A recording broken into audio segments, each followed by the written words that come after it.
कि भारत की न्याय पद्धति का नाश हो जाएगा तो भारतीय समाज टूट जाएगा, ऐसे ही मैकॉले एक बात और कहता था।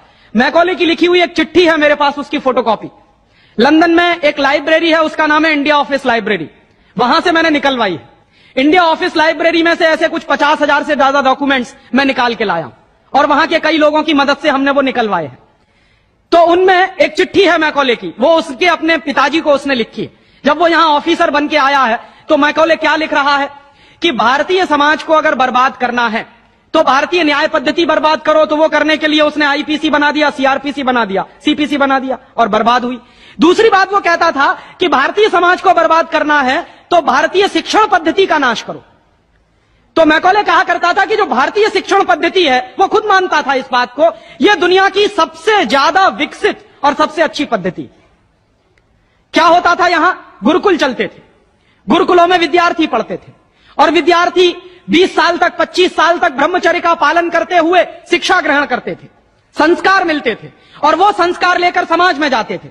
उन्हीं संस्कारों से संस्कृति बनती थी और वही संस्कृति भारतीय संस्कृति कहलाती थी। ऋषि थे, मुनि थे, बड़े बड़े ज्ञानी थे, महात्मा थे, वो गुरुकुलों को चलाया करते थे और सारे के सारे गुरुकुल जो चला करते थे उनमें वेदों का अध्ययन, पुराणों का अध्ययन, उपनिषदों का अध्ययन, जो भारतीय ज्ञान है, जो भारतीय मनीषा है, उन्हीं सबका अध्ययन संस्कृत के माध्यम से कराया जाता था। मैकॉले ने क्या किया कि गुरुकुलों का नाश अगर करना है तो उसने एक कानून बनाया। क्या कानून बनाया? संस्कृत में जितने विद्यालय इस देश में चलते थे हिंदुस्तान में अंग्रेजों के जमाने में, उन सबको उसने इल्लीगल घोषित किया, गैर कानूनी। और उसने प्रतिबंध लगा दिया कि संस्कृत भाषा के माध्यम से कोई भी गुरुकुल चलेगा उसको अंग्रेजी सरकार मान्यता नहीं देगी। तो मान्यता किसको देगी? अंग्रेजी के माध्यम से जो कॉन्वेंट स्कूल चलेंगे उनको अंग्रेजी सरकार मान्यता देगी। और उसके लिए बाकायदा उसने कानून बनाया। उस कानून का नाम है इंडियन एजुकेशन एक्ट। और यह इंडियन एजुकेशन एक्ट लागू हुआ 1858 में, आज से लगभग 140 साल पहले। तो 140 साल पहले जो कानून लागू हुआ था अंग्रेजों के जमाने में, वही कानून आज भी चल रहा है। उस कानून के आधार पर मैकॉले ने क्या किया? संस्कृत के माध्यम से चलने वाले गुरुकुलों को बर्बाद कर दिया, कानून बना के उनको बंद करा दिया।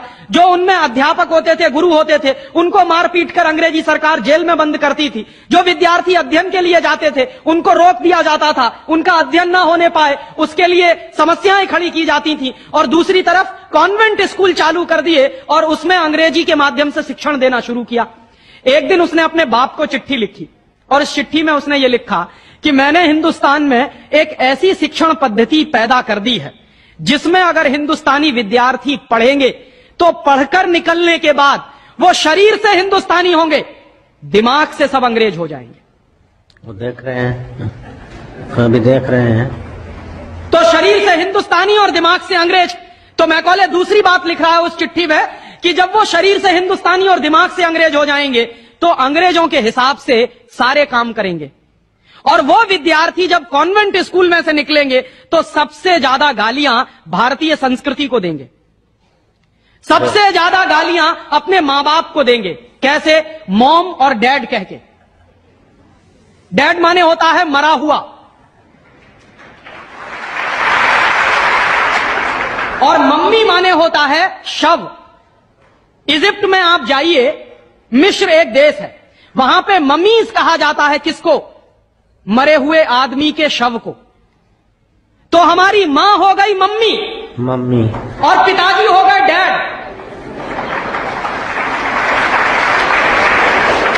आया कहां से ये? मैकॉले ने डाल दिया हमारे दिमाग में। और मैं ये कहता हूं कि मैकॉले तो मर गया, उसका बाप भी मर गया, सब मर गए, भगवान उनकी आत्मा को शांति दे, लेकिन उसकी जो आत्मा है वो हम सब में प्रवेश कर गई है।